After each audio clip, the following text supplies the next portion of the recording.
Welcome to त्रिशुका।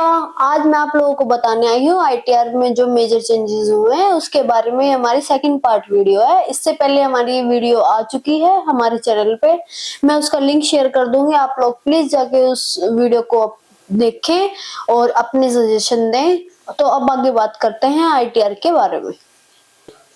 तो मैं आपको बताती हूँ एटीयू डिडक्शन आईटीआर 3 फॉर्म के बारे में। पहले हमारा एटीयू डिडक्शन नहीं होता था। अगर हमारी कोई भी डिसेबिलिटी है तो हमारे पास दो सेक्शन खुल के आते थे, जिसमें पर्सन विद सेवर डिसेबिलिटी या फिर पर्सन विद डिसेबिलिटी के ऑप्शन में आप अपने अमाउंट फिल करके आपको आपका डिडक्शन मिल जाता था। लेकिन अब इसमें गवर्नमेंट ने एक शेड्यूल ऐड किया है जिसमें आपको सबसे पहले अपना नेचर ऑफ डिसेबिलिटी बतानी पड़ेगी, जैसे कि सेल्फ विद डिसेबिलिटी या फिर सेल्फ विद सेवर डिसेबिलिटी। उसके बाद आपका 10IA का फॉर्म आपने किस डेट को फाइल किया है वो डेट आपको बतानी पड़ेगी और एक्नॉलेजमेंट नंबर आपको अपना बताना पड़ेगा। उसके बाद आपका यूडीआईडी नंबर आप बता भी सकते हैं और नहीं, ये आपके लिए ऑप्शनल होगा, ये कोई कंपलसरी नहीं होगा बताना। तो अब बात करते हैं 80DD के बारे में। 80DD में पहले हम अपने डिडक्शन अमाउंट ऐड करते थे और हमें हमारी डिडक्शन मिल जाती थी, लेकिन अब इसमें भी एक शेड्यूल ऐड हुआ है जिसमें हमारी इंफॉर्मेशन उनको शेयर करनी पड़ेगी डिडक्शन क्लेम के लिए, और जो कि दो तरह की होती है, नेचर ऑफ डिसेबिलिटी। तो अब जैसे डिपेंड पर्सन विद डिसेबिलिटी, इसमें आपकी फ्लैट डिडक्शन जो होगी वो आपको मिलेगी 75,000 रुपए। और एक होती है depend person with severe disability, इसमें आपकी जो फ्लैट रिडक्शन होगी वो आपको मिलेगी 1,25,000 रुपए। तो आपकी क्या क्या डिटेल आपके डिडक्शन क्लेम के लिए जरूरी है ये मैंने स्क्रीन पे फोटो लगा दिया, आप उसमें देख सकते हो। अब हम बात करते हैं individual HUFS label for audit can verify ITR using EVC के बारे में।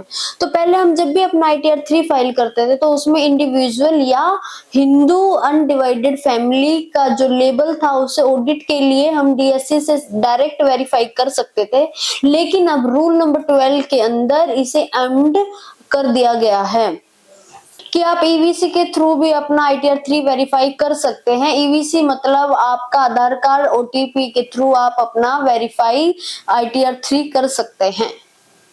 Furnished of due date for filing of returns, यहाँ हमारा एक चेंज हुआ है। इसमें हमें आईटीआर 3, आईटीआर 5 और आईटीआर 6 में एक एक्स्ट्रा कॉलम दिया गया है जिसमें हमसे पूछा जाएगा कि हमारे आईटीआर की ड्यू डेट क्या है फाइल करने की, जो कि हमारी आईटीआर की दो ड्यू डेट होती है। 31 जुलाई जिसमें नॉर्मल इंडिविजुअल के लिए फाइल किया जाता है, और 31 अक्टूबर जब हमारा टैक्स ऑडिट आपके ऊपर एप्लीकेबल हो तब।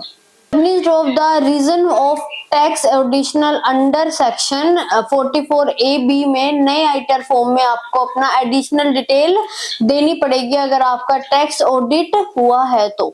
सेल्स टर्नओवर या ग्रोस रिसिप्ट अगर आपकी एग्जिट करती है उस लिमिट को जो आपकी स्पेसिफाई है अंडर सेक्शन 44AB, तो आपको उसका टोटल अमाउंट डालना होगा। जो एसएससी फॉल करते हैं under section 44AD, 44ADA, 44AE और 44BB के अंदर, और वह इनकम ऑफरिंग नहीं करते हैं प्रीजेंटिव बेसिक पर, तो आपको दिए गए सेक्शन में से एक किसी को सिलेक्ट करना होगा। और आप इसमें एक अदर का ऑप्शन भी सिलेक्ट कर सकते हो अगर आप अदर कैटेगरी से फॉल करते हो तो। और प्लीज अगर आपको हमारी वीडियो अच्छी लगी हो तो प्लीज लाइक करें, शेयर करें, कमेंट करें और हमारे चैनल को सब्सक्राइब करें। Thank you so much. Welcome to Trishuka LLP। आज मैं आपको इस वीडियो में बताने आई हूँ कि हमें अपना टीडीएस कैसे फिल करना है, ऑनलाइन तरीके से भी और ऑफलाइन तरीके से भी। तो सबसे पहले ऑनलाइन तरीके से बात करते हैं। पहले जब भी हमें टीडीएस अपना फिल करना होता था तो हम NSDL की वेबसाइट पे जाके फिल कर देते हैं, लेकिन इसमें अभी थोड़ा सा चेंज हो गया है। ये NSDL की वेबसाइट से स्विच करके इसको इनकम टैक्स पोर्टल पे ट्रांसफर कर दिया गया है, जिसपे हम अपने जाके टीडीएस फिल कर सकते हैं। ठीक है, ये इसमें ये तो ऑनलाइन वाले में चेंज हुआ है। और ऑफलाइन तरीके से जब हम फिल करते थे तो हम सीधा बैंक जाते थे, बैंक जाके एक टीडीएस का फॉर्म फिल किया और कैश या चेक के द्वारा हम अपना टीडीएस फिल कर देते थे। लेकिन अब बैंक वालों ने भी इसमें एक रूल चेंज कर दिया है, जब भी हम ऑफलाइन तरीके से बैंक में जाके अपना टीडीएस फिल करेंगे तो हमें उसके लिए एक चालान देना पड़ेगा, जिसमें सीआरएन नंबर का होना कंपलसरी है, तभी ऑफलाइन तरीके से आपका टीडीएस फिल होगा। अब मैं आपको बताऊंगी ऑनलाइन तरीके से आप अपना टीडीएस कैसे फिल कर सकते हैं। इसके लिए आपको सबसे पहले गूगल पे incometax.com की वेबसाइट को ओपन करना है। उसके बाद आपको उसमें एक ऑप्शन मिलेगा ई पे टैक्स के नाम से, उसको आप क्लिक करना। उसके बाद आपका जो प्रोसेस है वो खुल के आ जाएगा। और इसमें भी आप दो तरीके से पे कर सकते हो, एक लॉगिन करके और एक विदाउट लॉगिन। लॉगिन अगर आप करोगे तो उसमें आपका ये बेनिफिट है, आपकी बहुत सारी डिटेल ऑटो फिल होके उसमें आ जाएंगी। और विदाउट लॉगिन से अगर आपको टीडीएस फिल करना है तो उसके लिए आपको अपना पैन नंबर या टैन नंबर उसमें फिल करना होगा। और सबसे बड़ी बात, टीडीएस फिल जब भी आपको करना होता है तो उसमें आपके टैन नंबर का होना कंपलसरी है। विदाउट टैन नंबर के आप अपना टीडीएस फिल नहीं कर सकते। तो उसके बाद अगर आपने अपना 10 नंबर फिल कर दिया है तो 10 नंबर फिल करने के बाद आपके पास एक ओटीपी आएगा, आपका जो रजिस्टर्ड मोबाइल नंबर है उस पर। वो ओटीपी फिल करने के बाद आपके पास उस पेज का सेकंड वो प्रोसेस पेज ओपन होके आ जाएगा आपके सामने। उसमें आपका अपना एस्टिमेट ईयर सिलेक्ट करना है। और ये एस्टिमेट ईयर आपको बहुत ध्यान से सिलेक्ट करना होता है, क्योंकि इसके बाद आपको जो भी आप एस्टिमेट ईयर सिलेक्ट करोगे उसमें आपको अपना टीडीएस फिल करना कंपलसरी होता है ड्यू डेट से पहले। और जो हमारी टीडीएस की ड्यू डेट होती है वो 7 फेब को होती है, जो भी आप एस्टिमेट ईयर सिलेक्ट करते हैं उसकी। तो इसके बाद मैं आपको बता दूं, ये सब क्लिक करने के बाद, एस्टिमेट ईयर सिलेक्ट करने के बाद आप इसके प्रोसेस के पे क्लिक करना। इसमें इसका आगे का प्रोसेस आपके सामने खुल के आ जाएगा। इसके बाद आप प्रोसेस पे क्लिक करना तो आपके सामने 3 स्टेप खुल के आएंगे, जिसमें आएगा पहला स्टेप आएगा नेचर ऑफ पे। उसके बाद आपके पास आएगा एक टेक्स्ट का सिंपल सा ब्रेकअप, आपको वो फिल करना है। उसके बाद ऐड पेमेंट और आपको क्लिक कर देना है। उसके बाद आपके पास नीचे लिखा आएगा, उसमें एक कॉलम आएगा, उसमें नीचे लिखा आएगा न्यू पेमेंट और उसके नीचे आएगा 10 नंबर। उसमें अगर आप 10 नंबर सिलेक्ट करोगे तो आपके चालान वगैरह ऑटोमेटिक सिलेक्ट हो जाएंगे। और उसके बाद आपको बस उनके सेक्शन आपको सिलेक्ट करने पड़ेंगे। जैसे रेंट के लिए अगर आप टीडीएस पे कर रहे हो तो आपको उधर रेंट लिखोगे तो उसके सेक्शन ओपन हो जाएंगे। कंस्ट्रक्शन के लिए कर रहे हो तो आप अगर कंस्ट्रक्शन लिखोगे तो उसके सेक्शन आपके सामने खुल के आ जाएंगे। इसके बाद आपको ये देखना है कि अदर दैट कंपनी से आप पे कर रहे हो या कंपनी के अंडर पे कर रहे हो। इसमें भी दो होता है, अगर आप अदर दैट कंपनी से पे कर रहे हो तो उसमें आपके कंस्ट्रक्शन वगैरह और या रेंट वगैरह ये सब आ जाता है। और कंपनी में आपको जैसे किसी की सैलरी के लिए टीडीएस पे कर रहे हो वो सब आ जाता है। उसके बाद आप ये करोगे, उसके बाद आपके सामने एक कॉलम खुल के आ जाएंगे, जिसमें आप एक टैक्स का कॉलम होगा। उस टैक्स कॉलम में आप अपनी टैक्स अमाउंट पे भर देना। उसके बाद आपके सामने बैंक्स के ऑनलाइन बैंकिंग के ऑप्शन खुल के आ जाएंगे। आप अपने जिस भी बैंक को आप यूज करते हो या अपने क्रेडिट कार्ड डेबिट कार्ड से आप अपनी पेमेंट कर सकते हो। और उसके बाद आपके पास एक स्लिप आ जाएगी आपकी टीडीएस पेमेंट सक्सेसफुल की, जो आपको बैंक के थ्रू मिलेगी, जिसमें आपको ये कंफर्मेशन मिल जाएगा कि आपका टीडीएस फाइल हो चुका है। और अगर आपको मेरी वीडियो ये अच्छी लगी हो तो प्लीज चैनल को सब्सक्राइब करें। Thank welcome to Trishuka LLP.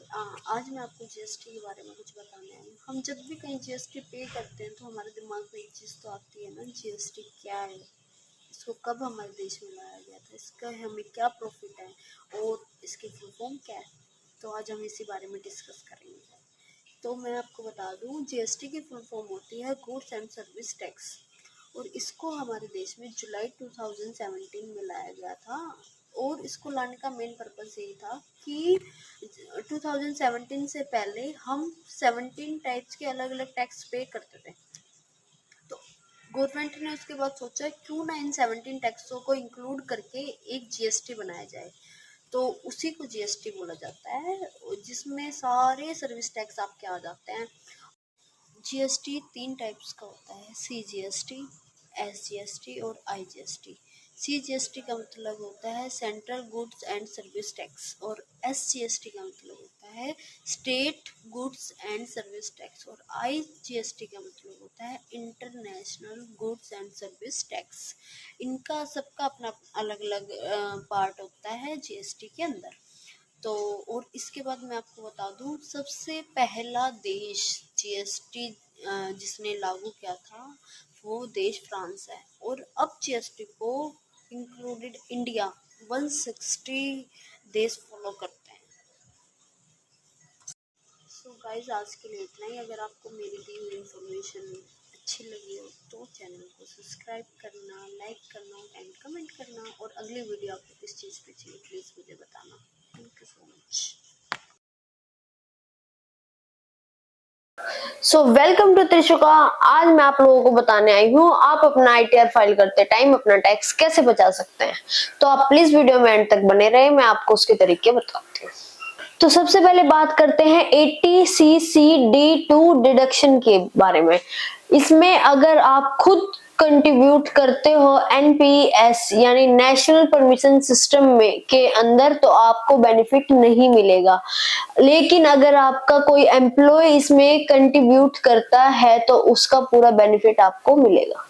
तो अगर आप एक गवर्नमेंट एम्प्लॉय हो तो आपको 14% of basic salary plus DA, और यदि आप एक कोऑपरेटिव एम्प्लॉय हो तो आपको 10% of basic salary plus DA, इतनी आपको एडिशनल छूट मिल जाएगी क्लेम करने के लिए।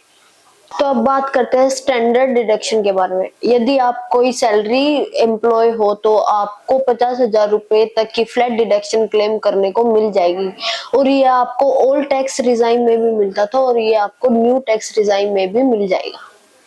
तो अब बात करते हैं प्रीक्यूसाइड्स के बारे में। प्रीक्यूसाइड्स का मतलब हो गया है कि कंपनी आपको कोई भी बेनिफिट प्रोवाइड कर रही है, जैसे कन्वेंस, एग्जांपल के लिए बाय ट्रेन, बाय बस, बाय एयर या कोई भी अदर व्हीकल, तो आप पर ईयर 19,200 रुपए का कन्वेंस एक्सपेंस क्लेम कर सकते हो।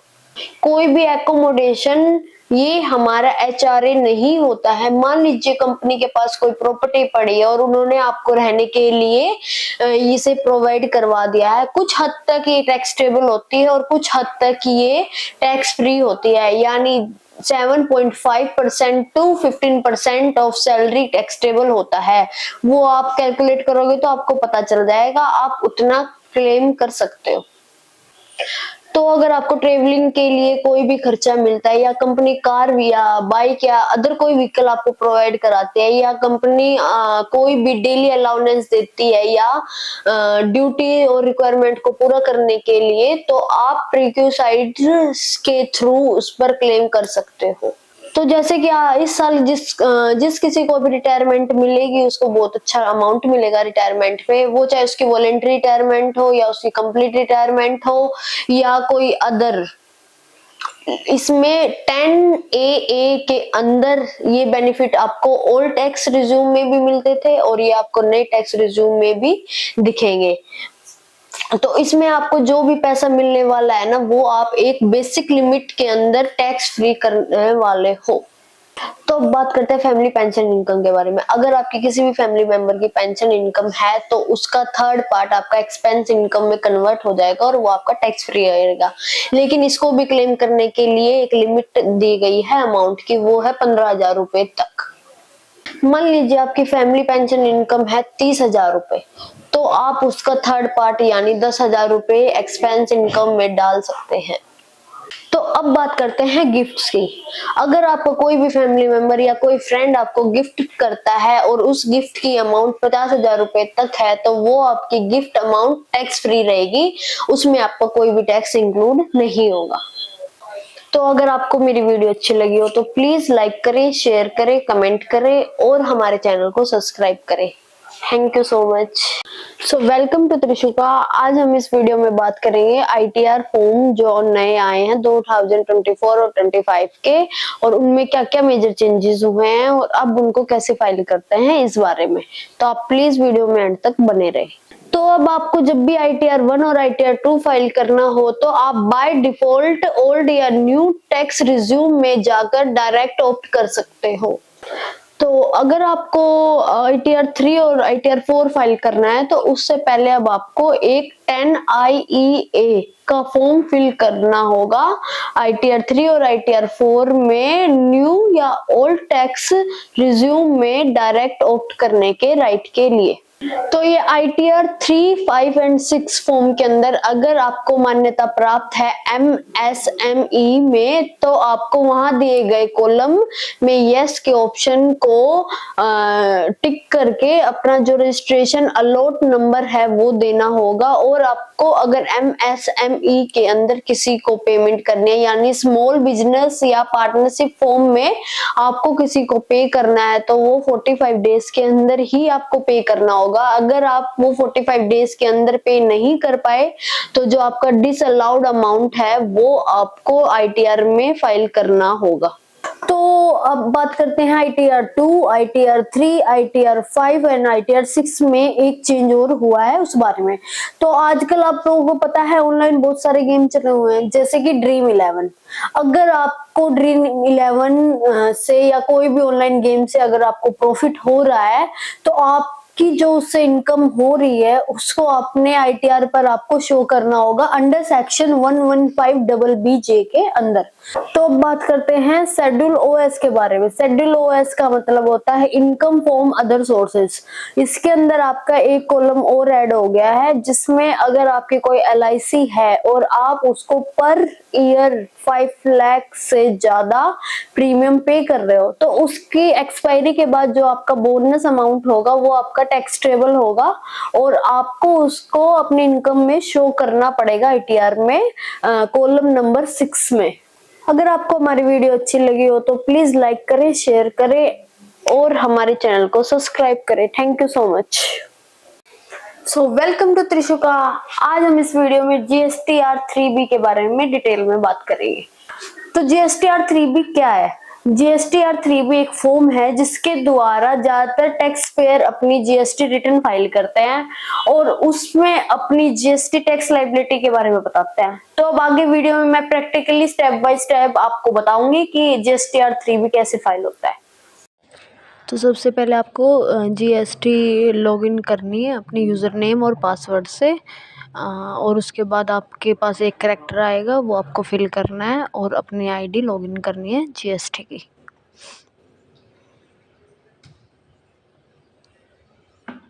उसके बाद आपके पास सेकंड एक पेज ओपन हो जाएगा जिसमें आपको रिटर्न डैशबोर्ड का एक कॉलम दिखाई देगा, उस पर आप क्लिक करना। उसके बाद अपना फाइनेंशियल ईयर और क्वार्टर और पीरियड तीनों सेलेक्ट करके उसको सर्च करना। जिस भी ईयर की आपको ये फाइल करना है और या फिर जिस भी मंथ का आप फाइल कर रहे हो वो इसमें सेलेक्ट हो जाएगा। जैसे ही अभी हम जनवरी का फाइल करेंगे तो जनवरी का, और मैं अभी आपको ना दिसंबर का भी दिखा देती हूँ इसके बाद कि हमने जो दिसंबर का फाइल किया था वो क्या कैसे क्या आ रहा है इसमें। तो यहाँ पे ये देखो फाइल लिखा आया हुआ है और फाइल स्टेटस दिखा रहा है इसमें। इसके बाद अब मैं जनवरी का ओपन करती हूँ दोबारा से और अब सर्च करते हैं। उसके बाद हमारे पास कॉलम खुल के आ जाएंगे। जो हमने R1 फाइल किया था वो फाइल का ऑप्शन आ रहा है कि वो हमारा फाइल हो चुका है।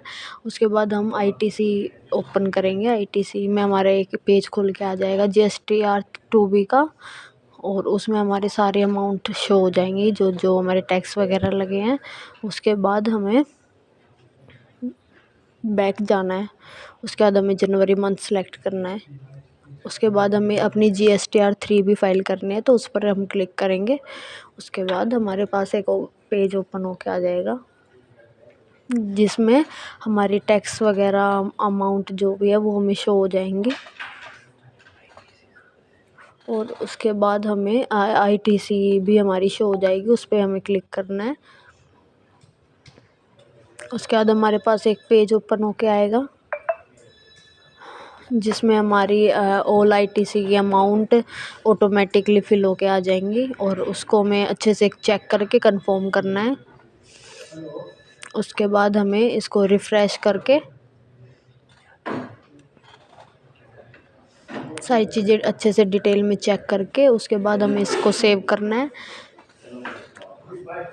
और उसके बाद हम इसको रिफ़्रेश करेंगे और इसको प्रोसेस टू पेमेंट के साइड डेवलप कर देंगे। उसके बाद ये अगला हमारे पेमेंट का जो है प्रोसेस वो स्टार्ट हो जाएगा। इसमें आप अपनी अमाउंट वगैरह चेक कर लो एक बार अच्छे से, जो जो आपके आई हैं, और मेक पेमेंट के ऑप्शन पे आप क्लिक करोगे। उसके बाद क्रिएट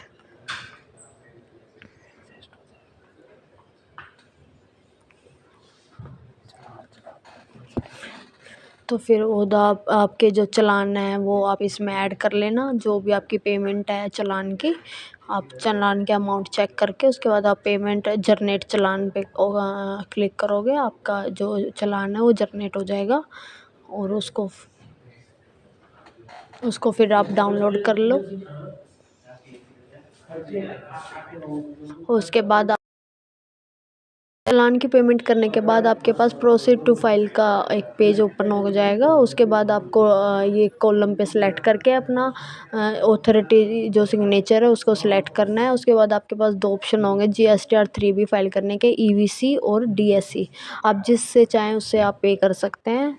उसके बाद आपके पास OTP या आपकी मेल पे आपके पास एक OTP आ जाएगा, वो जिसके बाद आप उसको OTP को फाइल डाल के वेरीफाई कर लें और आपका GSTR 3B फाइल हो जाएगा। अगर आपको हमारी वीडियो अच्छी लगी हो तो प्लीज लाइक करें, शेयर करें एंड कमेंट करें, और ऐसे ही और डिटेलिंग वीडियोस के लिए हमारे चैनल को सब्सक्राइब करें। Thank you so much.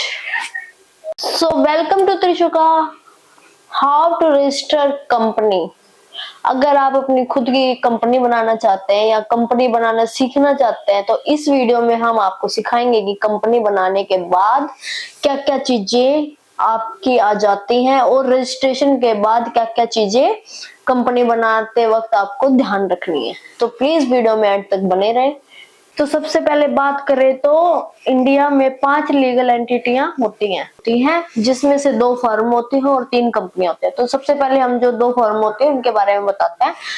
उनका नाम होता है प्रोप्राइटर फर्म और एक होती है पार्टनरशिप फर्म। उसके बाद हम जो 3 कंपनी आती हैं उसके बारे में बताते हैं। एक होती है प्राइवेट लिमिटेड कंपनी, एक होती है LLP जिसकी फुल फॉर्म होते हैं लिमिटेड लाइबिलिटी पार्टनरशिप। उसके बाद एक आती है OPC यानी 1 पर्सन कंपनी। अब मैं इस वीडियो में आपको आगे बताती हूँ कि जो कंपनी रजिस्टर करते समय हमें किन किन बातों का ध्यान रखना चाहिए और ये कैसे रजिस्टर होती है। तो अब हम बात करते हैं कंपनी रजिस्टर करने के लिए 6 से 7 कुछ बेसिक चीजें हैं उस बारे में। तो सबसे पहले होता है नंबर ऑफ पर्सन। तो किस कंपनी या किस फॉर्म के लिए कितने पर्सन अवेलेबल होने चाहिए। तो सबसे पहले प्रोप्राइटरशिप फॉर्म की बात करते हैं, उसमें 1 पर्सन होना चाहिए। पार्टनरशिप फॉर्म में 2 पर्सन होने चाहिए और प्राइवेट कंपनी में 2 पर्सन कम से कम होने जरूरी हैं, इससे ज्यादा भी हो सकता है। तो LLP में 2 पर्सन होने चाहिए, OPC में 1 पर्सन होना चाहिए। अब बात करते हैं लॉ की।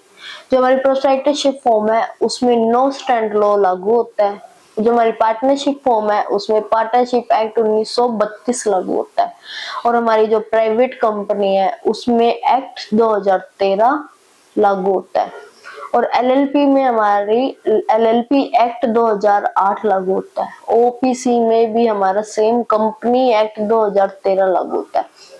उसके बाद हम बात करते हैं इसकी कॉस्ट यानी गवर्नमेंट फीस की। तो जो हमारी प्रोप्राइटरशिप फॉर्म है उसकी गवर्नमेंट फीस होती है 1000 से लेके 1500 के बीच में और जो हमारी पार्टनरशिप फॉर्म है उसकी फीस होती है 2000 से लेके 5000 के बीच में।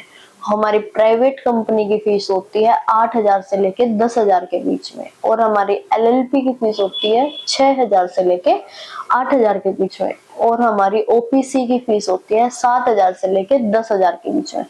तो अब बात करते हैं आगे इसकी लायबिलिटी के बारे में। तो जो हमारी प्रोप्राइटरशिप फॉर्म होते हैं उसमें अनलिमिटेड लायबिलिटी होती है और हमारी जो पार्टनरशिप फॉर्म होते हैं उसमें भी अनलिमिटेड लायबिलिटी होती है और उसके बाद जो हमारी प्राइवेट कंपनी होती है उसमें एक लिमिट होती है लाइबिलिटी की, और एलएलपी में भी एक लिमिट होती है लाइबिलिटी की, और ओपीसी में भी एक लिमिट होती है लाइबिलिटी। यानी कि जो हमारी दोनों फॉर्म है उसमें अनलिमिटेड होती है, और जो हमारी 3 कंपनी है उसमें लिमिट होती है। उसके बाद हम बात करते हैं जीएसटी रेट। तो जीएसटी रेट फॉर्म का भी और कंपनी यानी पांचों का सेम रहता है। यानी प्रोप्राइटरशिप फॉर्म में भी सेम जीएसटी रेट रहेगा, पार्टनरशिप फॉर्म में भी सेम जीएसटी रेट रहेगा, प्राइवेट कंपनी में भी सेम जीएसटी रेट रहेगा, एलएलपी में भी सेम जीएसटी रेट रहेगा, ओपीसी में भी सेम जीएसटी रेट रहेगा। फिर उसके बाद हम बात करते हैं इसके प्रोसेस में। जो हमें सबसे पहले बात करते हैं प्रोप्राइटरशिप फॉर्म की। प्रोप्राइटरशिप फॉर्म में हमें एक जीएसटी सर्टिफिकेट चाहिए होता है, शॉप एक्ट का सर्टिफिकेट चाहिए होता है, सीए का सर्टिफिकेट चाहिए होता है, और एक करंट अकाउंट हमारा होना चाहिए। तो फिर उसके बाद हम बात करते हैं पार्टनरशिप फॉर्म की। उसमें हमें एक डीड बनवानी पड़ती है। उसके बाद हम अपना पैन कार्ड अप्लाई करते हैं। उसके बाद हमें एक करंट अकाउंट खुलवाना पड़ता है।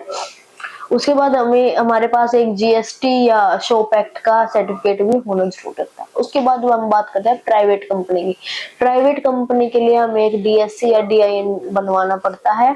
उसके बाद हमें अपना नेम अप्रूव कराना पड़ता है। फिर उसके बाद हम एमओए एओए इन दोनों का सर्टिफिकेट बनवाना पड़ता है। उसके बाद हम एमसीए में अप्लाई कर सकते हैं। एमसीए में अप्लाई करने के बाद हमारे पास सीओआई या पैन नंबर आ जाता है। उसके बाद हमें करंट अकाउंट खुलवाना पड़ता है, और एक हमारे पास जीएसटी सर्टिफिकेट होना जरूरी है।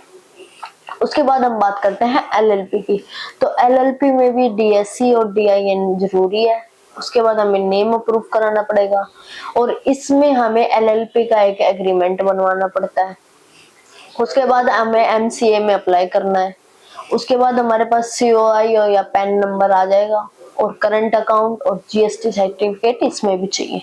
उसके बाद हम बात करते हैं ओपीसी की। ओपीसी में भी हमें डीएससी, डीआईएन और नेम अप्रूव, एमओए और एओए ये सारे डॉक्यूमेंट चाहिए। उसके बाद हम एमएससी में इसको अप्लाई करेंगे। उसमें अप्लाई करने के बाद हमारे पास सीओआई प्लस पैन नंबर ये दोनों आ जाएंगे, और हमारे पास एक करंट अकाउंट और जीएसटी रजिस्ट्रेशन नंबर होना चाहिए।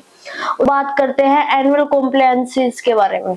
तो सबसे पहले जो प्रोप्राइटरशिप फॉर्म होता है उसमें हमें सिर्फ इनकम टैक्स फाइल करना होता है, और जो हमारी पार्टनरशिप फॉर्म होते हैं उसमें भी हमें सिर्फ इनकम टैक्स फाइल करना होता है। उसके बाद जो हमारी प्राइवेट कंपनी होते हैं उसमें इनकम टैक्स के साथ साथ हमें एमसीए भी फाइल करना होता है, और जो एलएलपी कंपनी होती है उसमें भी हमें इनकम टैक्स के साथ साथ एमसीए फाइल करना होता है, और जो हमारी ओपीसी की कंपनी होती है उसमें भी हमें इनकम टैक्स के साथ साथ एमसीए फाइल करना होता है। तो अगर आपको हमारी वीडियो अच्छी लगी हो तो प्लीज लाइक करें, शेयर करें, कमेंट करें, और ऐसी मोर वीडियो के लिए चैनल को सब्सक्राइब करें। Thank you so much. Welcome to Trishuka. आज हम बात करेंगे जीएसटी रजिस्ट्रेशन के प्रोसेस और उसमें आए कुछ चेंजेस के बारे में। क्यों पहले के मुकाबले आजकल जीएसटी नंबर लेना इतना डिफिकल्ट हो गया है। सबसे पहले मैं आपको बता दूं, हमारे देश में 1 जुलाई 2017 में जीएसटी लागू हुआ था, और उस टाइम जीएसटी नंबर लेना बहुत ही आसान था, क्योंकि सारा जो प्रोसेस होता था वो ऑनलाइन होता था, और अगर आपके डॉक्यूमेंट और दी गई इंफॉर्मेशन करेक्ट है तो आपको मैक्सिमम 7 दिन के अंदर आपका जीएसटी रजिस्ट्रेशन मिल जाता था आज के मुकाबले। बट अब जीएसटी को हमारे देश में आए 7 साल हो गए हैं, और इन 7 सालों में गवर्नमेंट ने इसमें बहुत से चेंजेस किए हैं, जिसके कारण अब जीएसटी रजिस्ट्रेशन कराना थोड़ा कॉम्प्लिकेटेड प्रोसेस हो गया है। तो अब मैं आपको दिखाती हूँ आप अपना जीएसटी रजिस्ट्रेशन कैसे कर सकते हैं।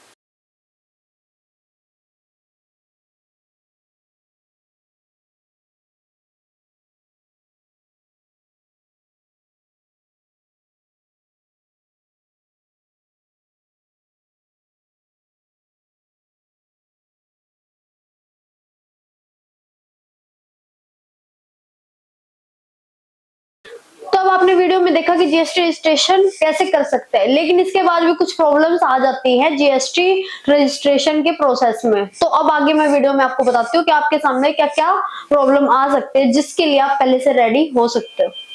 तो अगर आपने रजिस्ट्रेशन कर दिया है जीएसटी और उसके बाद भी आपका जीएसटी रजिस्ट्रेशन सक्सेसफुल नहीं हुआ है, ऑफिसर्स ने आपका जीएसटी रोक लिया है, तो इसके पीछे का रीजन ये है कि आजकल बहुत सारे फेक रजिस्ट्रेशन हो रहे हैं और इस चीज को ध्यान में रखते हुए डिपार्टमेंट वाले जो ऑफिसर्स है वो आपसे कुछ डॉक्यूमेंट्स की डिमांड करते हैं एज अ प्रूफ।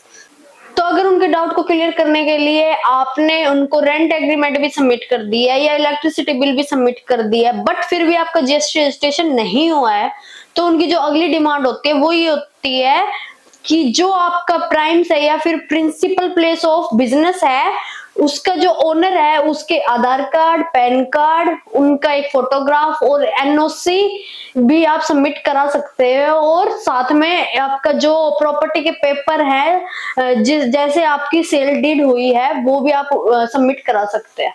तो ये सारे डॉक्यूमेंट्स आप पहले ही कलेक्ट करके रख ले अपने ओनर के पास से, ताकि आपको कोई दिक्कत ना हो एंड टाइम पे डॉक्यूमेंट्स कलेक्ट करने में। वैसे सेक्शन 25 रूल नंबर 8, 9 और 10 इसके अंडर आपसे ये सब डॉक्यूमेंट्स नहीं मांगे जाते हैं, बट हो सकता है कि ऑफिसर्स के पास इंटरनल गाइडलाइंस हो तो आप ये सब रिक्वायरमेंट ओनर को बोल के उनके डॉक्यूमेंट्स कलेक्ट कर सकते हैं कि हमें आपके जो डॉक्यूमेंट्स है वो जस्ट जीएसटी रजिस्ट्रेशन के पर्पज से चाहिए। इन सब के बाद भी अगर आपका जीएसटी रजिस्ट्रेशन नहीं हुआ तो आप डायरेक्ट डिपार्टमेंट में जाकर अपना जीएसटी रजिस्ट्रेशन करा सकते हैं। और अगर आपको मेरी वीडियो अच्छी लगी हो तो प्लीज लाइक करें, शेयर करें, कमेंट करें और ऐसे ही और इंटरेस्टिंग वीडियोस के लिए हमारे चैनल को सब्सक्राइब करें। Thank you. Welcome to Trishuka. आज मैं आपको इस वीडियो में बताने आई हूँ जो हमारे इनवॉइस पोर्टल पर एक फीचर एक्टिव हुआ है उसके बारे में। इनवॉइस पोर्टल से रिलेटेड इसमें हम 3 टॉपिक्स को कवर करेंगे वीडियो में, जो कि है कैंसिलेशन, अमेंडमेंट, डाउनलोड। तो अब जिन पर भी ई इनवॉइस एप्लीकेबल है उन्हें ई इनवॉइस बनाना मैंडेटरी है। और अब आप लोगों के दिमाग में सवाल आ रहा होगा कि ई इनवॉइस बना तो लिया, क्या इसमें हम कोई चेंज कर सकते हैं या नहीं। तो बात करते हैं इनवॉइस में अमेंडमेंट कर सकते हैं। तो आप अभी स्क्रीन पे देख रहे होंगे कि हम बिल्कुल भी अमेंडमेंट नहीं कर सकते, ये पॉसिबल नहीं है। एक बार अगर आपने अपना ई इनवॉइस जनरेट कर दिया तो आप अमेंड नहीं कर सकते, या हाँ आप जीएसटी पोर्टल पर जाकर उसमें कुछ चेंज करना है तो आप उसमें कर सकते हैं। तो यहाँ पर क्लियर होगा कि आप चेंज कर सकते हो या नहीं। तो अब दूसरा सवाल आता है हमारा कि क्या हम इनवॉइस को कैंसिल कर सकते हैं या नहीं। अगर आपने अपना ई इनवॉइस बना दिया तो आप IRN जनरेट होने के बाद 24 घंटे के अंदर आप अपना ई इनवॉइस को कैंसिल कर सकते हैं।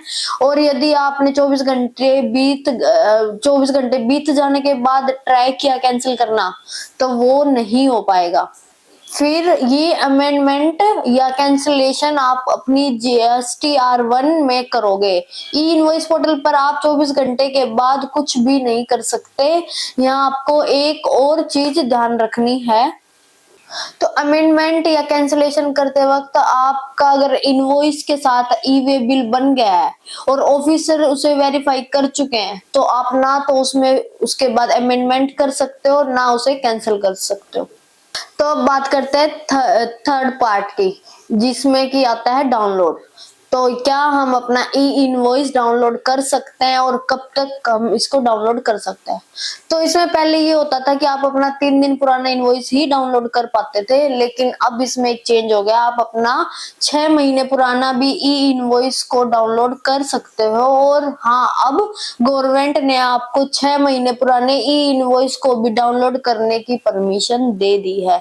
तो अब आप एज अ सप्लायर अपने इनवॉइस को डाउनलोड कर सकते हैं और एज अ रेसिपिएंट आप अपने ई इनवॉइस को डाउनलोड कर सकते हैं। गवर्नमेंट ने आपको 6 महीने पुराने ई इनवॉइस तक को डाउनलोड करने की परमिशन दे दी है। डाउनलोड कैसे करते हैं? तो सबसे पहले हमें सर्च पे जाना है, वहाँ पे हमें जीएसटी पोर्टल लॉगिन करना है। हमारे पास गुड्स एंड सर्विस टैक्स की साइट खुल जाएगी, उसमें आपको एंड में एक कॉलम दिखेगा ई इनवॉइस का, आप उस पर क्लिक करोगे तो हमारी ई इनवॉइस की पोर्टल की साइट खुल जाएगी। उसके बाद यहाँ पे आपको लॉगिन दिख रहा होगा, उसमें लॉगिन पे क्लिक करके आप अपना इसमें यूज़र नेम भरो, पासवर्ड डालो।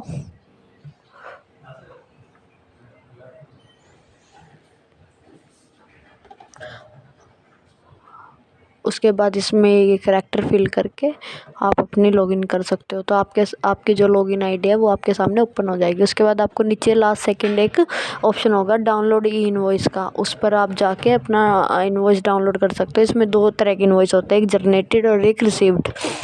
जनरेटेड जो आप जनरेट करते हो, रिसीव्ड जो आपको रिसीव हुए होते हैं। तो इसमें भी 3 कॉलम होता है, by iron, for period, list of iron. तो बाय आयरन में हमें फाइनेंशियल ईयर सेलेक्ट करना होता है, डॉक्यूमेंट टाइप्स और डॉक्यूमेंट नंबर सेलेक्ट करना होता है। उसके बाद हम सर्च पे क्लिक करते हैं तो हमारा इनवॉइस जो है वो डाउनलोड हो जाएगा। उसके बाद आता है फॉर पीरियड। तो फॉर पीरियड में भी हमें फाइनेंशियल ईयर सेलेक्ट करना है, मंथ सेलेक्ट करना है और ये GSTIN नंबर सेलेक्ट करना है। उसके बाद सप्लाई टाइप हमें सेलेक्ट करना है, जो भी हमारी सप्लाई टाइप है। उसके बाद हमारा इनवॉइस डाउनलोड हो जाएगा। थर्ड आता है list of iron. List of iron में हमें फाइनेंशियल ईयर सेलेक्ट करना होता है, मंथ सेलेक्ट करना होता है और ये GSTIN सेलेक्ट करना होता है। उसके बाद हमारा डाउनलोड हो जाएगा। तो यही सेम चीज़ हमें रिसीव्ड वाले भी इनवॉइस में मिलती हैं और यही सेम चीज़ हमें जनरेटेड वाले में मिलती है। इस तरह आप अपना तो अगर आपको हमारी वीडियो इनवॉइस अच्छी लगी हो डाउनलोड तो कर प्लीज सकते हो। लाइक करें, शेयर करें, कमेंट करें और हमारे चैनल को सब्सक्राइब करें। Thank you so much. Welcome to Trishuka. आज मैं आपको बताने आई हूँ जो हमारे GST का नंबर होता है उसके बारे में कुछ डिटेल में बात है। तो जितने भी टैक्स पेयर होते हैं ना वो अपने GST रजिस्ट्रेशन कराते हैं और उनको ना एक पेन बेस्ड पे 15 डिजिट का एक नंबर अलॉट होता है जिसे GSTIN कहते हैं और उसकी फुल फॉर्म होता है goods and service tax payer identify number. तो मैं आपको उस GSTIN के बारे में डिटेल में बताऊंगी। वो 15 डिजिट का जो अल्फाबेट और नंबरों का जो मिलके कॉम्बिनेशन एक डिजिट बनती है वो किस लिए बनती है और कैसे बनती है। तो जो इसके पहले जो 2 डिजिट होते हैं वो आपके स्टेट कोड को शो करते हैं। जैसे कि एग्जांपल के लिए अगर 07 है स्टार्टिंग में तो वो दिल्ली का है और 06 है तो वो हरियाणा है और अगर 29 है तो वो है कर्नाटक का। इसके बाद जो आपका अगले 10 डिजिट नंबर होते हैं वो आपके पैन कार्ड के नंबर को शो करते हैं। उसके बाद आपका जो 13th नंबर होता है ना वो आपको असाइन होता है आपके स्टेट में हुए रजिस्ट्रेशन नंबर के ऊपर। उसके बाद जो आपका 14th डिजिट नंबर होता है वो एक अल्फाबेट होता है जेड जो आपको बाय डिफॉल्ट ही असाइन करके मिलता है। तो जो आपके लास्ट 15 डिजिट होते हैं वो आपके अल्फाबेट या नंबर कुछ भी हो सकता है और वो चेक कोड के लिए असाइन किया जाता है। तो आपको अगर हमारी वीडियो अच्छी लगी हो तो प्लीज लाइक करें, शेयर करें, कमेंट करें और ऐसी ही और डिटेलिंग वीडियोस के लिए हमारे चैनल को सब्सक्राइब करें। Thank you so much. Welcome to Trishuka. अगर आप इनकम टैक्स पोर्टल पर as a tax payer registered हो और आपको अपना कॉन्टैक्ट नंबर अपडेट करना है किसी रीजन से तो आज मैं आपको इस वीडियो में प्रैक्टिकली बताऊंगी कि आप अपना कॉन्टैक्ट नंबर कैसे अपडेट कर सकते हैं। तो सबसे पहले हम इनकम टैक्स लॉगिन करेंगे। उसके बाद ये ई फाइलिंग की वेबसाइट ओपन करेंगे। उसके बाद यहाँ पे हमारी एंटर योर यूज़र आईडी आनी है। इसमें हमें अपना पैन नंबर अपना फाइल करना पड़ेगा, जो भी आपका पैन नंबर है। उसके बाद आप कंटिन्यू पे क्लिक करें। उसके बाद आप यहाँ अपना पासवर्ड डालें।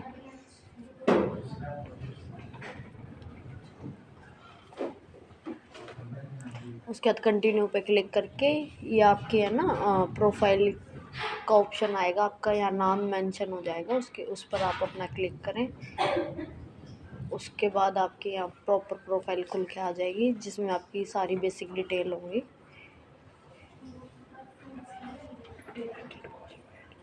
उसके बाद कॉन्टैक्ट आपको शो हो रहा होगा, उस पर एडिट पे क्लिक करोगे तो आपका ये मोबाइल नंबर खुल के आ जाएगा जो आपके पहले फाइल कर रखा है। और इसमें एक चीज़ हो रहा है, इसमें आप अपनी ईमेल आईडी भी ऐड कर सकते हो साथ में। तो आप अपना जो मोबाइल नंबर है उसको हटा के जो आपको अभी अपडेट करवाना है वो मोबाइल नंबर इसमें ऐड कर सकते हो। उसके बाद आपको अपनी कंट्री सेलेक्ट करनी है।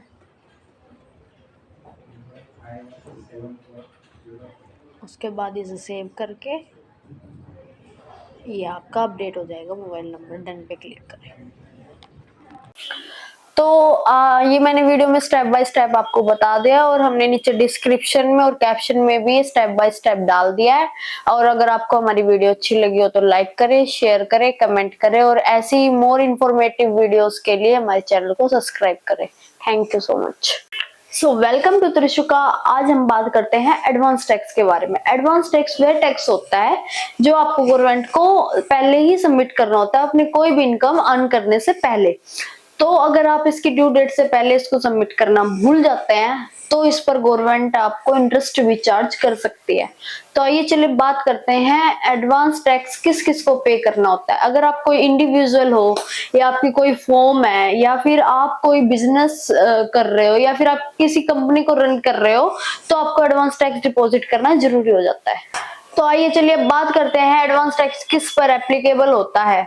अगर आप कोई इंडिविजुअल हो यानी कि इंक्लूडेड सैलरी एम्प्लॉय या कोई प्रोफेशनल हो या आपका बिजनेस है या फिर आप कोऑपरेटिव एंटिटीज यानी कि आपकी टैक्स लायबिलिटी एग्जिट करती है ₹10,000 को, मतलब कि मान लीजिए अगर गवर्नमेंट को आपको साल में 10,000 टैक्स या उससे ज्यादा टैक्स देना होता है तो आपको एडवांस टैक्स डिपॉजिट करना जरूरी है अपनी ड्यू डेट से पहले।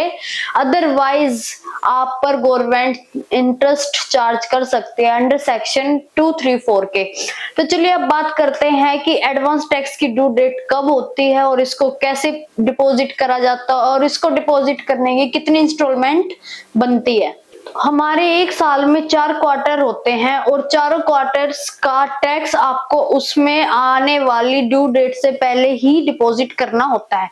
तो चलिए बात करते हैं। जो हमारा फर्स्ट क्वार्टर होता है वो होता है अप्रैल टू जून और जो हमारा सेकंड क्वार्टर होता है वो होता है जुलाई टू सितंबर और हमारा थर्ड क्वार्टर होता है अक्टूबर टू दिसंबर और हमारा फोर्थ क्वार्टर जो होता है वो होता है जनवरी टू मार्च। तो मान लीजिए किसी पर्सन का टैक्स बनता है 50,000 रुपए जो उसको गवर्नमेंट को पे करना होता है, तो उसका जो फर्स्ट क्वार्टर की पेमेंट होती है वो उस 50,000 का 15% होता है, यानी 50,000 का 15% हो गया 7,500 जो हमें अपने फर्स्ट क्वार्टर की ड्यू डेट यानी 15 जून से पहले पे करना होता है। उसके बाद आता है सेकंड क्वार्टर। सेकंड क्वार्टर की जो हमारी फीस होती है वो होती है हमारे 50,000 का 45% यानी कि 22,500, जिसमें से आप फर्स्ट क्वार्टर में 15% दे चुके होते हो, यानी कि आपको 22,500 में से 7,500 माइनस करके जितना भी अमाउंट बचता है वो आपको अपनी सेकंड क्वार्टर की ड्यू डेट यानी 15 सितंबर से पहले पे करना होता है ₹15,000।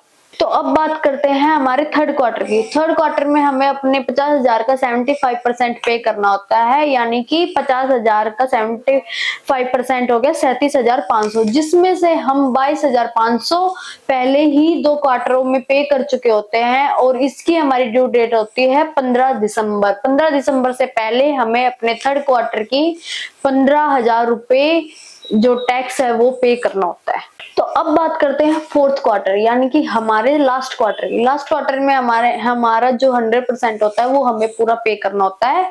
जो हम पिछले 3 क्वार्टर्स में पे कर चुके हैं उस बैलेंस को लेस करने के बाद जितना अमाउंट हमारा बचता है। तो मान लीजिए 50,000 में से हम 37,500 पहले ही पे कर चुके हैं तो हमारे बचते हैं 12,500। ये 12,500 हमारी जो फोर्थ क्वार्टर की ड्यू डेट होती है वो होती है 15 मार्च। हमें 15 मार्च से पहले इसको डिपॉजिट करना होता है और ऐसा करके आप इंटरेस्ट से बच सकते हैं और आपको आईटीआर फाइल करते वक्त एडिशनल इंटरेस्ट अमाउंट पे नहीं करना पड़ेगा। तो आपने एडवांस टैक्स पे तो कर दिया, लेकिन आप सब सोच रहे होंगे कि गवर्नमेंट एडवांस टैक्स क्यों पे कराते हैं। तो चलिए अब इस बारे में हम बात करते हैं कि गवर्नमेंट एडवांस टैक्स क्यों पे कराती है। तो इसके पीछे गवर्नमेंट का एक ही मकसद है, जब हम अपना आईटीआर फाइल करते हैं फाइनेंशियल ईयर का तो गवर्नमेंट को रेवेन्यू कलेक्ट करने में थोड़ी दिक्कत होती है, क्योंकि सारा रेवेन्यू फिर 1-2 महीने में ही आता है और बाकी महीने में गवर्नमेंट को कुछ भी कलेक्शन नहीं होती है। इसी कारण से गवर्नमेंट हमसे एडवांस टैक्स डिपॉजिट कराती है। अगर आपको हमारी वीडियो अच्छी लगी हो तो लाइक करें, शेयर करें, कमेंट करें और हमारे चैनल को सब्सक्राइब करें। Thank you so much. Welcome to Trishuka. आज हम बात करते हैं बुक क्लोज करने से पहले हमें किन किन बातों का ध्यान रखना चाहिए, जिसकी लास्ट डेट है 31 मार्च। सबसे पहली बात जो हमें ध्यान रखनी है, आपके सारे बैंक अकाउंट रिकंसाइल होने चाहिए आपकी बैंक स्टेटमेंट से। तो सेकंड जो सबसे जरूरी बात है वो ये है, आपको आपका डेप्रिसिएशन चार्ज करना जरूरी है आपकी बुक ऑफ अकाउंट में एसेट्स के ऊपर एज पर कंपनी एक्ट 1961। तो थर्ड पॉइंट इज, जो आपके लंबे समय से डेटर्स खड़े हुए हैं और उनसे पैसे आने की कोई उम्मीद नहीं है, तो उनको आपको अपने बैड डेट्स में राइट ऑफ करना जरूरी है।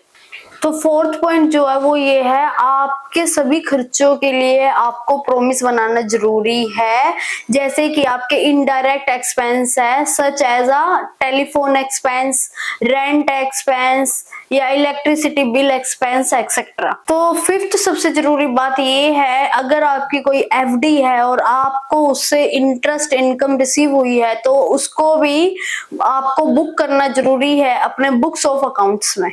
तो सिक्स्थ पॉइंट ये है, आपके जो लंबे समय से चल रहे पेबल या रिसेबल है, आप कोशिश करें कि उन्हें जितनी अमाउंट तक खत्म किया जाए उतनी अमाउंट तक उसको खत्म करके क्लियर करें। सेवंथ पॉइंट इज, आपका जो इनसिक्योर लोन का केस है उसमें आपको इंटरेस्ट बुक करना जरूरी है एक्योर बेस पर पूरे साल का। एट्थ पॉइंट इज, आपने जितनी भी पूरे साल में सेल की है उसको बुक्स ऑफ अकाउंट में रिकॉर्ड करना जरूरी है और उसी हिसाब से अपना जीएसटी रिटर्न फाइल करना भी जरूरी है। सो जो नाइन्थ पॉइंट है वो ये है, आपको अपने स्टॉक और उसकी वैल्यूज को फिजिकली वेरीफाई करना जरूरी है 31 मार्च 2024 से पहले। तो उससे अगला पॉइंट हमारा ये है कि कोई भी हमारी अदर इनकम है या अदर ट्रांजैक्शन है तो उसको बुक्स में रिकॉर्ड करना जरूरी है साल के खत्म होने से पहले। तो जो अगला पॉइंट है वो ये है, आपकी जो कैश रिपोर्ट है उसको आपकी कंपनी के मैनेजमेंट के द्वारा वेरीफाई करना जरूरी है। तो लास्ट पॉइंट इज, आपको सभी सेंडर के डेटर्स और क्रेडिटर्स के लेजर को प्रॉपरली मेंटेन करना जरूरी है। सो आपको हमारी वीडियो अच्छी लगी हो तो प्लीज लाइक करें, शेयर करें, कमेंट करें और त्रिशुका को सब्सक्राइब करें। Thank you so much. Welcome to Trishuka. अगर आपका पैन कार्ड इनऑपरेटिव हो चुका है तो आपके लिए एक बड़ी गुड न्यूज है। तो 31 मई 2024 से पहले अगर आपने अपना पैन आधार कार्ड से लिंक करा लिया और वो ऑपरेटिव स्टेटस पर चला जाएगा तो आपका जो टीडीएस हाई रेट पे डिडक्ट होता था वो नॉर्मल रेट पर डिडक्ट होना शुरू हो जाएगा। तो क्या है पूरी कहानी, समझते हैं एक एग्जांपल के साथ। मान लीजिए आप किसी कंपनी के साथ काम करते हैं एज अ कॉन्ट्रैक्टर। तो मान लीजिए वो कंपनी आपका 1% टीडीएस डिडक्ट करती है, लेकिन अगर आपका पैन आधार कार्ड से लिंक नहीं होगा तो वो कंपनी आपका 1% नहीं 20% टीडीएस डिडक्ट करेगी। यानी कंपनी आपको जो पेमेंट देगी वो उस अमाउंट को उसमें से काट लेगी। यानी टीडीएस डिडक्टर पर भी और जिसका टीडीएस डिडक्ट हो रहा है दोनों पर हाई रेट टीडीएस एप्लीकेबल होता है अगर आपका पैन आधार से लिंक नहीं है। तो टीडीएस डिडक्टर के पास भी नोटिस आ रहे हैं कि जो उनके ऐसे डिडक्टिव है जिनका आधार कार्ड पैन से लिंक नहीं है, अगर वो लिंक करवा लेते हैं 31 मार्च तक तो उनका हायर रेट से नहीं नॉर्मल रेट से ही टीडीएस डिडक्ट होगा। तो प्लीज 31 मई 2024 से पहले अपना पैन कार्ड आधार कार्ड से लिंक करा लें। अगर आपको वीडियो अच्छी लगी हो तो लाइक करें, शेयर करें, कमेंट करें और त्रिशुका को सब्सक्राइब करें। Thank you so much. So welcome to Trishuka. आज मैं आपको बताने आई हूँ कुछ ऐसी ट्रांजैक्शन जो आप कैश में करते हो तो उससे इनकम टैक्स डिपार्टमेंट की तरफ से आपको कुछ दिक्कत हो सकती है। तो पहला है लोन को एक्सेप्ट करना कैश के अंदर 20,000 या उससे ज्यादा। सेकंड है लोन को रीपेमेंट करना कैश के अंदर 20,000 या उससे ज्यादा। तो थर्ड है कैश में सेल करना 2 लाख से ज्यादा की। फोर्थ है कोई भी कैश एक्सपेंस करना बिजनेस के लिए 10,000 से ज्यादा का।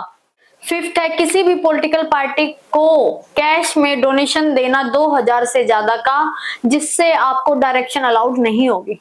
सिक्स्थ है किसी भी मेडिकल इंश्योरेंस को कराना और उसकी पेमेंट को कैश में करना, इससे आपको 80D की डिडक्शन प्रोवाइड नहीं होगी। सो लास्ट इज, अगर आपके बिजनेस की टर्नओवर 50 करोड़ को एक्सिट कर जाती है तो आपके लिए मैंडेटरी है अपने कस्टमर को डिजिटल मोड प्रोवाइड कराना। तो आप इन सभी लिमिट्स का ध्यान रखें और अगर आपको कोई भी कैश में ट्रांजैक्शन करनी है तो इन सभी लिमिट्स के अंदर ही करिए। अगर आप इन सभी लिमिट्स को क्रॉस करते हैं तो डिपार्टमेंट की तरफ से आपको हैवी पेनल्टी लगाई जा सकती है और अगर आपकी कोई डिडक्शन है तो वो भी अलाउड नहीं की जाएगी। अगर आपको हमारी वीडियो इंफॉर्मेटिव लगी हो तो प्लीज लाइक करें, शेयर करें, कमेंट करें और ऐसे ही और इंटरेस्टिंग वीडियोस के लिए त्रिशुका को सब्सक्राइब करें। Thank you so much. So welcome to Trishuka. आज हम इस वीडियो में डिस्कस करेंगे मनी रिलेटेड कुछ ऐसे चेंजेस जो हो रहे हैं 1 अप्रैल 2024 से और उसी के साथ हम जीएसटी और इनकम टैक्स से रिलेटेड चेंजेस के बारे में भी इस वीडियो में बात करेंगे। तो प्लीज आप वीडियो में एंड तक बने रहें। इस वीडियो को ज्यादा से ज्यादा अपने फ्रेंड सर्कल में शेयर करें और इस वीडियो में आज मैं आपको 5 ऐसे इंपॉर्टेंट चेंजेस बताऊंगी जो 1 अप्रैल 2024 से हो रहे हैं और साथ साथ आपको यहाँ आर्टिकल भी शो होंगे, आप उसमें भी देख सकते हो। तो फर्स्ट है न्यू एनपीएस रूल यानी कि नेशनल पेंशन स्कीम। अगर आपने एनपीएस ले रखा है और आपने लॉगिन क्रिएट कर रखा है तो वहां पर 2 फैक्टर ऑथराइजेशन एक्टिव हो जाएगा 1 अप्रैल 2024 से।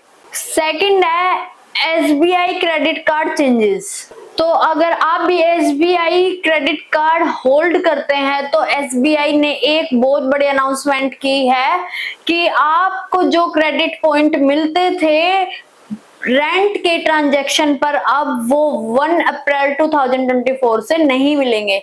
इसमें कौन से कार्ड इंक्लूड है वो आपको स्क्रीन पर शो हो रहे हैं। तो थर्ड है yes bank credit card.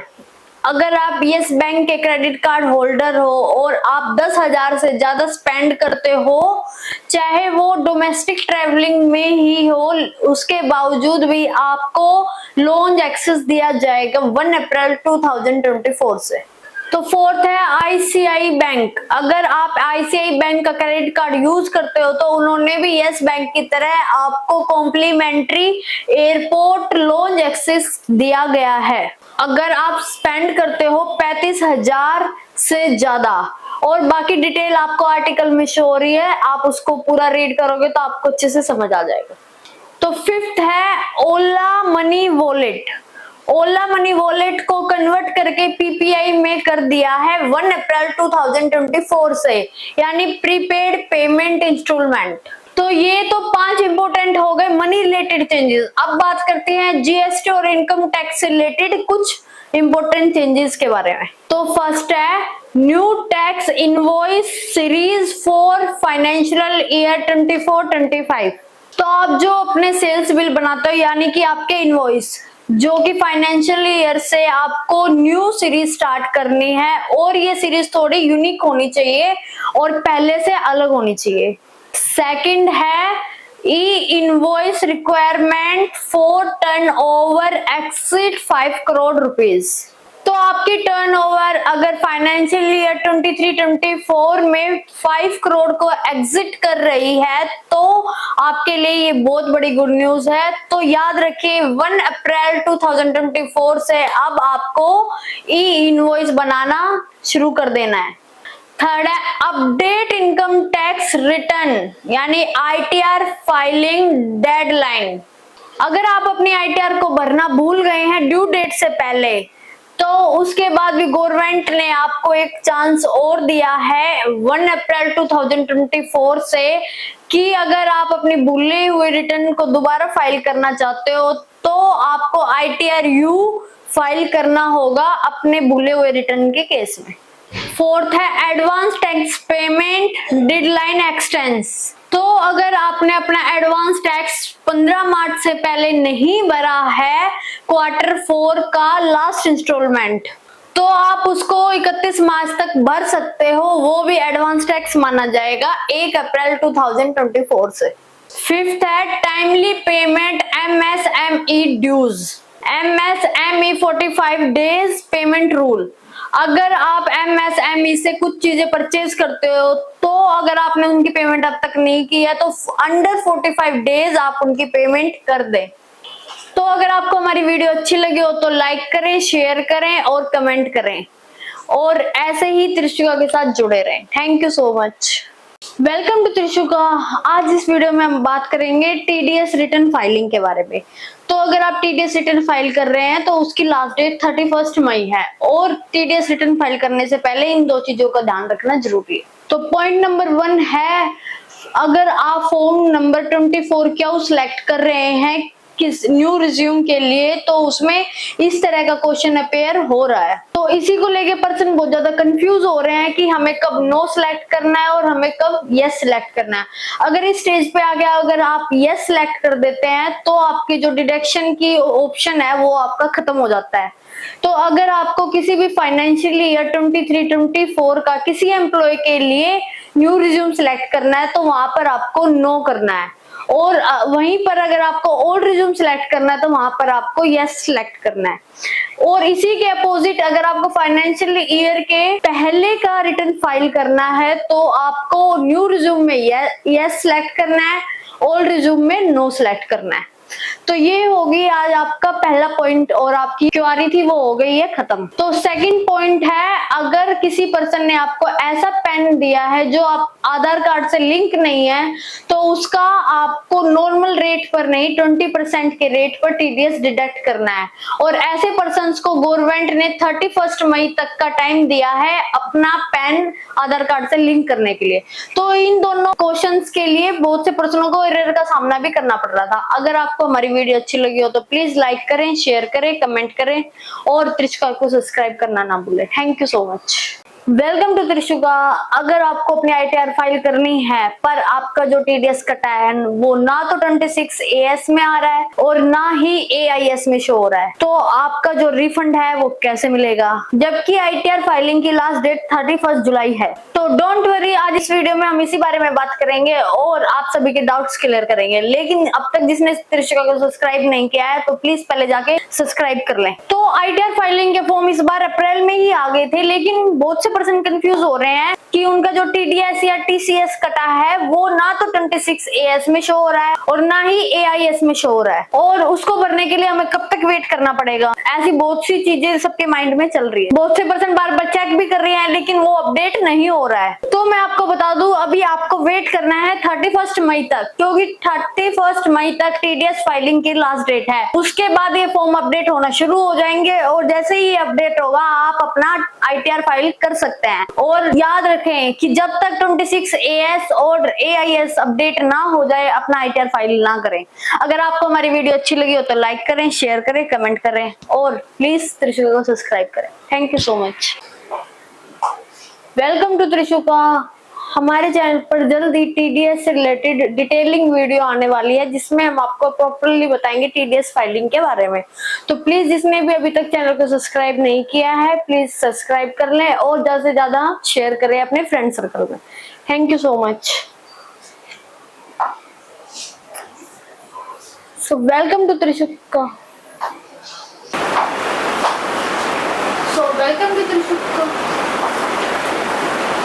Welcome to Trishuka. आज मैं आपको बताने आई हूँ कुछ ऐसी ट्रांजैक्शन जो आप कैश में करते हो तो उससे इनकम टैक्स डिपार्टमेंट की तरफ से आपको कुछ दिक्कत हो सकती है। तो पहला है लोन को एक्सेप्ट करना कैश के अंदर 20,000 या उससे ज्यादा। सेकंड है लोन को रीपेमेंट करना कैश के अंदर 20,000 या उससे ज्यादा। तो थर्ड है कैश में सेल करना 2 लाख से ज्यादा की। फोर्थ है कोई भी कैश एक्सपेंस करना बिजनेस के लिए 10,000 से ज्यादा का। फिफ्थ है किसी भी पॉलिटिकल पार्टी को कैश में डोनेशन देना 2,000 से ज्यादा का जिससे आपको डायरेक्शन अलाउड नहीं होगी। सिक्स्थ है किसी भी मेडिकल इंश्योरेंस को कराना और उसकी पेमेंट को कैश में करना, इससे आपको 80D की डिडक्शन प्रोवाइड नहीं होगी। सो लास्ट इज, अगर आपके बिजनेस की टर्नओवर 50 करोड़ को एक्सिट कर जाती है तो आपके लिए मैंडेटरी है अपने कस्टमर को डिजिटल मोड प्रोवाइड कराना। तो आप इन सभी लिमिट्स का ध्यान रखें और अगर आपको कोई भी कैश में ट्रांजैक्शन करनी है तो इन सभी लिमिट्स के अंदर ही करिए। अगर आप इन सभी लिमिट्स को क्रॉस करते हैं तो डिपार्टमेंट की तरफ से आपको हैवी पेनल्टी लगाई जा सकती है और अगर आपकी कोई डिडक्शन है तो वो भी अलाउड नहीं की जाएगी। अगर आपको हमारी वीडियो इंफॉर्मेटिव लगी हो तो प्लीज लाइक करें, शेयर करें, कमेंट करें और ऐसे ही और इंटरेस्टिंग वीडियोस के लिए त्रिशुका को सब्सक्राइब करें। Thank you so much. तो गाइस, मेरा नाम है पूजा, मैं त्रिशुका एलएलपी से बात कर रही हूँ और आज मैं आपको जीएसटी के बारे में कुछ इन्फॉर्मेशन देने आई हूँ। जैसे आपके पास किसी भी पर्टिकुलर कंपनी या किसी पर्टिकुलर पर्सन का आपके पास पैन कार्ड है, लेकिन आपको उसकी जीएसटी डिटेल्स निकालनी है या जीएसटी नंबर निकालना है, तो उसको उसके पैन कार्ड नंबर से कैसे निकाला जाए। और अगर आपने अभी तक मेरे चैनल को सब्सक्राइब नहीं किया तो प्लीज़ मेरे चैनल को सब्सक्राइब कर लीजिए। तो चलो अभी मैं आपको स्क्रीन पे दिखाऊंगी कि कैसे कैसे वीडियो में आप देख के जीएसटी नंबर किस पैन कार्ड से निकाल सकते हैं। तो आगे हम अभी स्टार्ट करते हैं। सबसे पहले आपको अपनी स्क्रीन पे आप सिस्टम पे या आपको अपने स्मार्टफोन पे जी क्रोम ओपन करना है। क्रोम ओपन करके आपको सबसे पहले उसमें सर्च में डालना है जीएसटी पोर्टल। जीएसटी पोर्टल आप जैसे सर्च करोगे वो आपके पास पेज खुल के आ जाएगा, उसमें लिखा होगा जीएसटी पोर्टल। जीएसटी पोर्टल पे आप जैसे ही सर्च करोगे तो आपके पास एक गुड्स एंड सर्विस टैक्स की जो ऑफिशियल साइट है वो आपके पास खुल जाएगी। यहाँ पे आपको बहुत सारे ऑप्शन आ जाएंगे, उसमें आपको सर्च टैक्स पेयर पे क्लिक करना है। तो आप जैसे ही वहाँ पे क्लिक करोगे उसके बाद आपके पास सेकंड ऑप्शन आएगा, उसमें लिखा होगा सर्च बाय पैन कार्ड। आपको ऊपर स्क्रीन पे दिख भी रहा होगा। तो आप इस पे सर्च पे ऑप्शन करोगे सर्च बाय पैन कार्ड पे, तो ये इसका है ना, इस वेबसाइट की एक और पेज आपके पास खुल के आ जाएगा। तो इसमें जो ये ऊपर दिख रहा है, इस पे जिसका भी आपको डिटेल फाइंड करनी है, जिस भी कंपनी की या किसी भी पर्सन की, तो उसको आप डाल दें इसमें। और उसके बाद जैसे मेरे पास जो नंबर है मैं वो डाल रही हूँ, आप एक वीडियो में देख सकते हैं। तो हमने वहाँ पे पैन कार्ड नंबर डाल दिया है। उसके बाद नीचे कैप्चर है, उस कैप्चर को हमें डालना पड़ेगा। उसके नीचे सर्च का ऑप्शन आ रहा है, आपको उस पर क्लिक करना पड़ेगा। उसके बाद उस पर्टिकुलर कंपनी की आपके पास डिटेल आ जाएगी। क्योंकि मैंने एक कंपनी का अंबुजा सीमेंट कंपनी है उसका पैन कार्ड यूज़ किया है, तो उसकी सारी देखो डिटेल जीएसटी नंबर या सर जो भी उसकी डिटेल्स है वो आ गई। और इसी तरह से हमें ना किसी भी रैंडमली किसी भी पर्सन का हम चेक कर सकते हैं और किसी भी पर्सन के बारे में हम डिटेल निकाल सकते हैं जीएसटी के द्वारा। तो अभी जैसे मैं वैसे ही रैंडमली कोई पैन कार्ड का इसमें मैंने वीडियो में डाला है पैन कार्ड नंबर, तो उसकी भी डिटेल आपके पास निकल के आ जाएगी। अभी मैं आप वीडियो में देखो और पैन देखो। हाँ जी। और ये किसी एक पर्टिकुलर पर्सन का पैन कार्ड नंबर है जो मैंने रैंडमली वैसे ही डाल दिया वीडियो में। तो आप इसे सर्च करो, ये सर्च पे क्लिक किया तो देखो